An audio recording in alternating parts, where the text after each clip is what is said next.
I was pulling a pot roast from the oven when my phone rang. I almost didn't answer it. The caller ID said it was my daughter-in-law's number, but when I picked up, it wasn't her voice I heard. It was my son. And he was crying. "Mom." That's all he said at first. Just Mom. The way he hadn't said it since he was 9 years old and fell off his bicycle on Chestnut Street and split his chin open on the curb. One word, but I knew. Mothers always know. I set the pot roast on the counter and sat down without taking off my oven mitts. "Tell me," I said. "His name is Leland. He turned 42 in March. He has his father's jaw and my stubbornness, which is not always a blessing. He married Odessa 11 years ago in a little ceremony in her mother's backyard in Beaumont, Texas.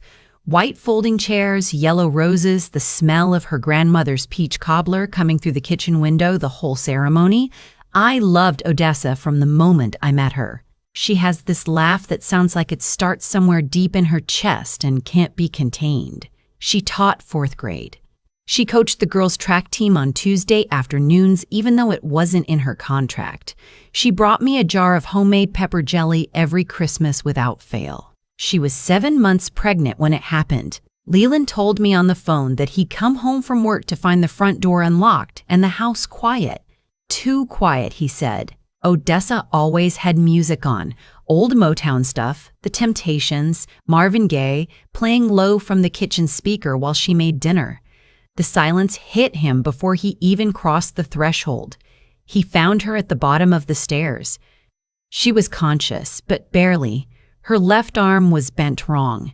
There was blood on the 3rd step, dark and already drying. She had managed to drag herself 2 feet toward the hallway closet, toward her phone, which had slid under the coat rack when she fell. Or when she was pushed. She wouldn't say which, not then. Not with Leland's hand shaking as he called 911 and the dispatcher telling him, "Stay calm, stay calm, stay calm." She only said one thing before the ambulance came. She grabbed Leland's wrist and pulled him close and whispered it into his ear so quietly he almost missed it. "Your mother was right about her." His mother-in-law, Odessa's mother, was a woman named Cecily. I want to be careful how I describe Cecily because I am 64 years old and I have learned at some cost that anger is not the same as truth. So let me just say this. Cecily was a woman who believed that her family's particular branch of a particular bloodline was something to be protected, preserved. She used the word legacy the way some people use the word God, like it covered everything, like it excused everything. Odessa had been hearing it her whole life.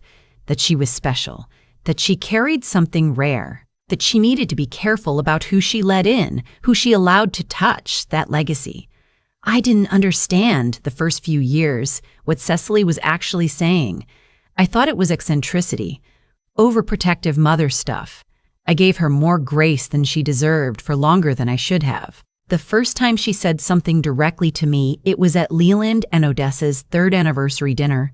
She sat across from me at the table and said, very pleasantly, as though commenting on the weather, "Your family is so interesting, Harriet.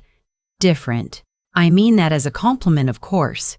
I smiled and said thank you, and I let it go. I was being polite. I was being the bigger person. I told myself I was keeping peace for Leland and Odessa's sake. The second time was at Christmas, 2 years later. Cecily had too much wine, and she cornered me near the dessert table and said that she worried about the baby.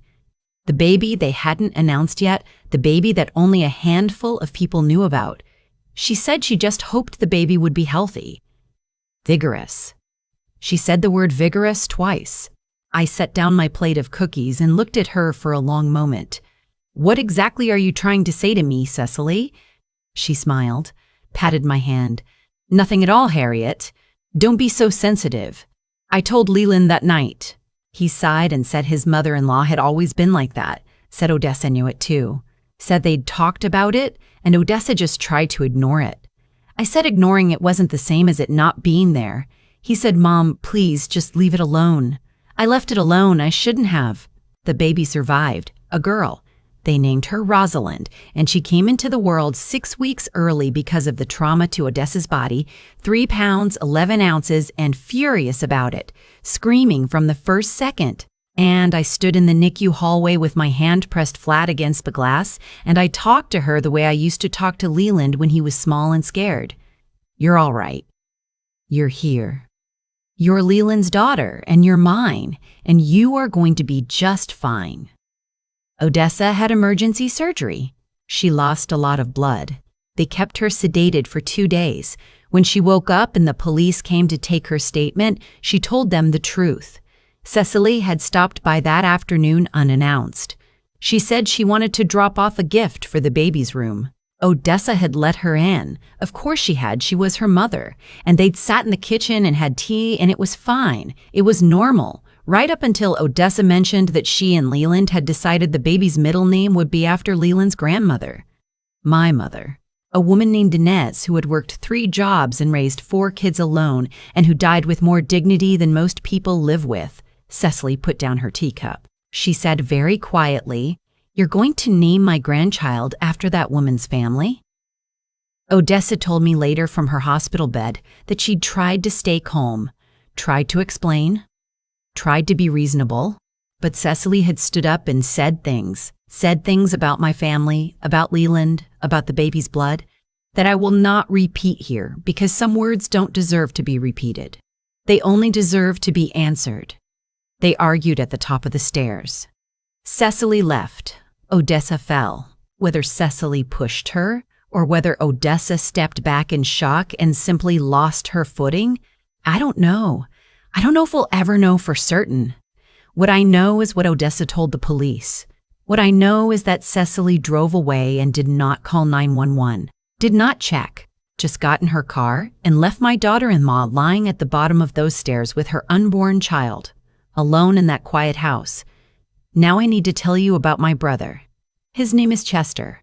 He's 69, 3 years older than me, and he spent 31 years as an investigator for the county district attorney's office before he retired. He knows every procedural step of a criminal case the way I know every step of a recipe I've made 1,000 times, without thinking, without hesitating, without missing a single thing. I called Chester from the hospital parking lot at 2 a.m. I was sitting in my car because I couldn't be inside anymore. I needed air. I told him everything. He listened without interrupting, which is a skill he has that I have always envied. When I finished, he was quiet for a moment. Then he said, "Has she given a formal recorded statement yet?" I said yes. He said, "Has anyone contacted Cecily?" I said I didn't know. He said, "Don't call her. Don't let Leland call her. Don't give her any warning about what's coming. Can you do that?" I said yes. He said, "All right. I'll make some calls in the morning.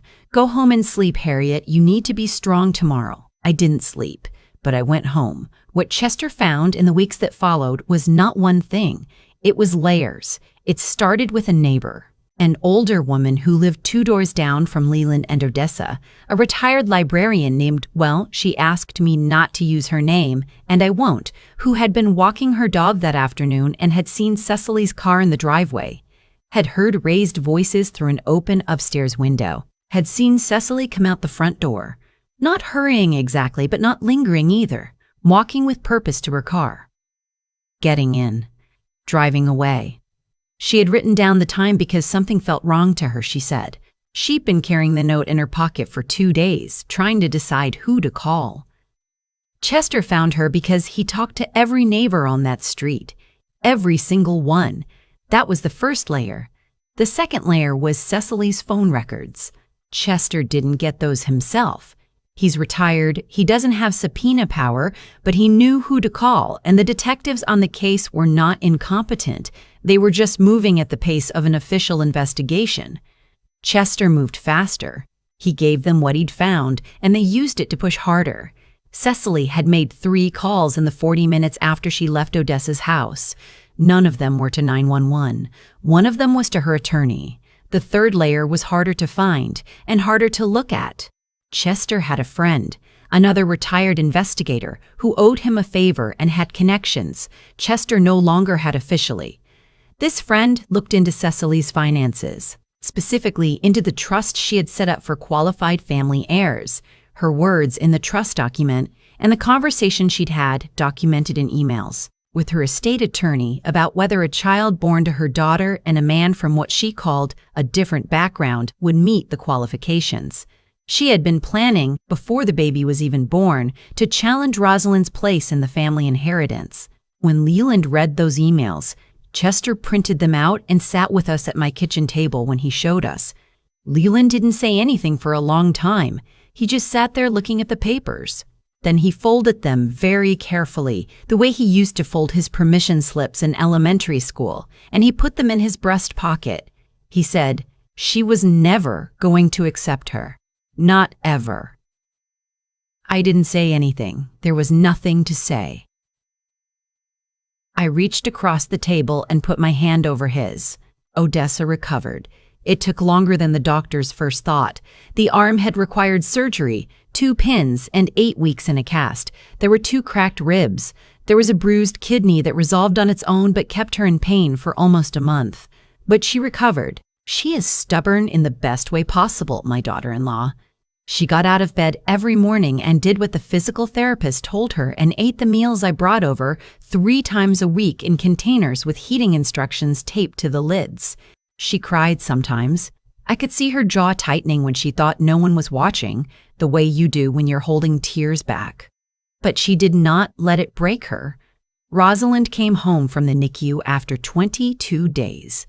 4 pounds, 8 ounces. Eating well, the nurses said. Strong. When I held her for the first time in the nursery Leland and Odessa had painted pale yellow, she grabbed my finger with her whole fist and held on. She's got your grip, Odessa said from the doorway, and laughed her big chest laugh. And for a moment, everything was just that. Just this new small person and the sunlight through the curtains and Odessa laughing. Cecily was charged with aggravated assault causing serious bodily injury.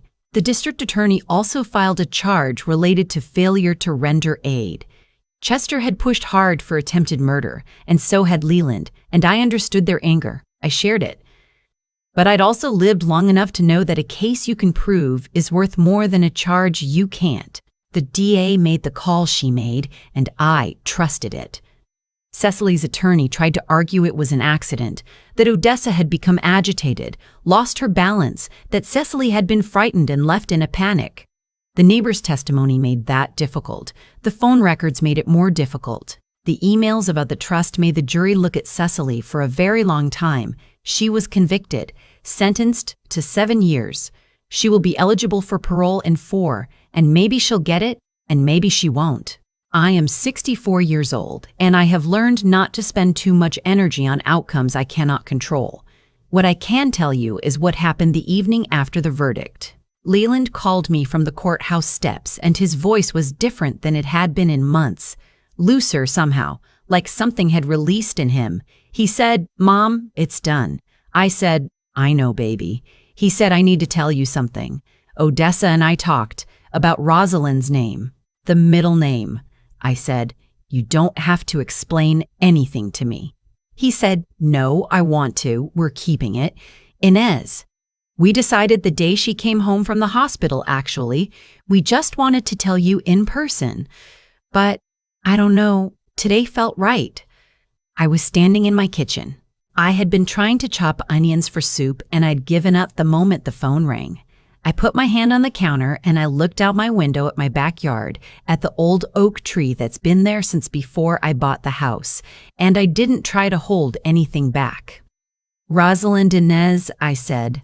"Rosalind Inez," he said. "Chester came for dinner that Sunday, like he does most Sundays. Leland and Odessa brought Rosalind. My younger brother Raymond drove up from Galveston. We ate pot roast.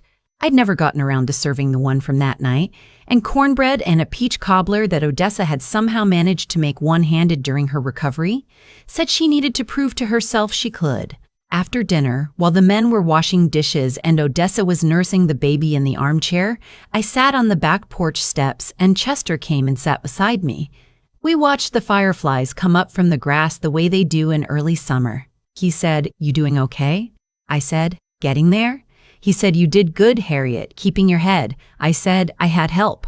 We sat there a while longer. The back door opened and Leland came out and sat on my other side, the way he used to when he was small, and the three of us just sat there in the dark, and the fireflies kept rising, and from inside the house we could hear Odessa laughing at something Raymond had said, and underneath that, very faint, the sound of Rosalind making the small, satisfied sound she makes when she's been fed and held and is exactly where she's supposed to be. I thought about what Cecily had called my family, the words she'd used, the things she'd believed about blood and legacy and who deserved what. I thought about my mother, Inez, who ironed her uniform before a double shift and never once complained. I thought about Chester, who spent 31 years making sure the truth didn't get buried. I thought about Odessa at the bottom of those stairs, dragging herself toward her phone. I thought about Rosalind in the NICU, 3 pounds 11 ounces and screaming, already fighting. Cecily had her idea of legacy. This is mine. I went inside and I picked up my granddaughter and she grabbed my finger again, that same fierce grip, and I put my lips close to her ear and I said very quietly, just for her, "You come from strong women. Every one of us. Don't you ever let anyone tell you different." She opened her eyes and looked at me like she understood. Maybe she did. Children know more than we give them credit for. Her name is Rosalind Inez, and she is going to be extraordinary. I've been thinking a lot lately about what we pass down. Not money, not houses, not the things you can put in a trust document with legal language about qualified heirs. I mean, the other things. The way Chester never once raised his voice in 31 years of doing hard, ugly work. He just kept looking until he found the truth. The way my mother Inez pressed her uniform the night before a double shift, not because anyone was watching, but because that's who she was. The way Odessa, with 2 cracked ribs and a cast on her arm, stood in her kitchen and made a peach cobbler because she needed to know she still could. Those are the things that actually get inherited. You can't write them into a document. You can't protect them with a gate or a bloodline or a set of beliefs about who belongs and who doesn't. They live in behavior, in what you do when things get hard and no one is making you do anything. Cecily believed she was protecting something. I've had to sit with that because it would be easy to just call her a monster and move on, and I don't think that serves anyone, not me, not Rosalind, when she's old enough to understand any of this. Cecily had a story she told herself about legacy, about purity, about what her family deserved. She told it so long and so completely that she stopped being able to see the people in front of her. She stopped seeing Odessa. She stopped seeing Leland. She certainly stopped seeing that baby. And when you stop seeing people, when you reduce them to symbols in your own private story, you become capable of things you probably never imagined you were capable of. That's not a mystery to me. That's just what happens when pride goes uncorrected long enough. What I keep coming back to is Odessa on that floor, dragging herself 2 feet toward her phone. She was hurt and alone and frightened, and she was still moving. That's not something you can manufacture. That's not something that comes from being told you're special or protected or chosen. That comes from something quieter and harder, from having decided somewhere along the way that you are going to keep going, that the people who need you are worth the effort of getting up. Leland built his life around a woman like that. I'd like to think I had something to do with teaching him to recognize it. I'm 64 years old. I don't have the energy anymore for grudges or grand gestures or staying angry at people who've already handed themselves their own consequences. What I have energy for is Sunday dinners and a granddaughter who grabs my finger like she means it, and a brother who answers the phone at 2 a.m. and asks the right questions. Rosalind Inez is going to grow up knowing where she comes from. Both sides of it. The hard work, the grief, the getting back up. She'll know that her grandmother Inez worked 3 jobs and never complained. She'll know that her mother lay at the bottom of a staircase and chose to fight. She'll know that the people who loved her didn't look away. That's the only legacy I know how to leave. It turns out it's more than enough.